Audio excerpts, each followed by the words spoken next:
ano ang pwede kong gawin kung pinipilit akong dalhin sa presinto ng mga kahit walang warrant of arrest. Ayan, narinig kay Atty. Ayan, Oo, Atty. Jay, dadalhin daw sa oh, presinto ng walang warrant of arrest. naku, Oh, na napakalaking ano nito grabe. kasi oo, hindi po puwede 'yun. Hindi talaga po puwede 'yun lalo Hmm, na kung ikaw, wala namang ginawang krimen.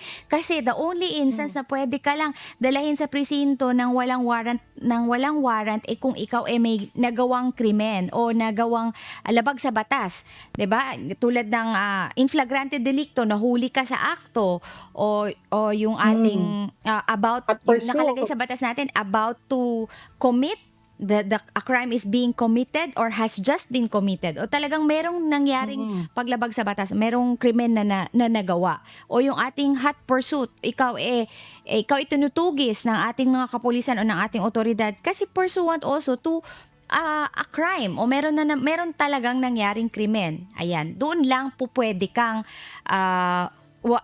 pwede kang arestuhin ng walang warrant, 'di ba Attorney M? walang warrant, oo. Oh, pero tandaan nga po yung sinasabi namin Attorney Jay dito,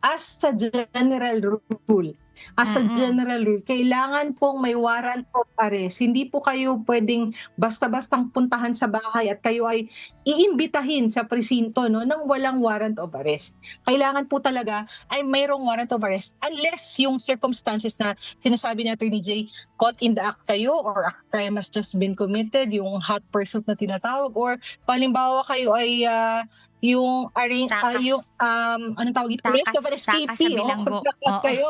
Oo, pero kung hindi Takas po gano'n ang takas na bilanggo. circumstance, Mm. yes, kung hindi po gano'n, kailangan po may warrant of arrest. So, puwede po kayong tumanggi kapagka gano'n at again, Attorney Jay, kung ganito na kadelikado yung sitwasyon, tumawag po kayo ng abogado. Kailangan Mm. niyo po ng abogado, wag pong matakot kasi kailangan po. Attorney Jay, hindi ba puwede naman sa PAW kung sakaling ganito po 'no? Oo, Medyo kit oo naman nag-a-assist yung ating mga public attorneys nitong mga ganitong, bagay, ganitong mga sa mga ganitong pagkakataon talagang nag-a-assist yung ating mga public attorneys.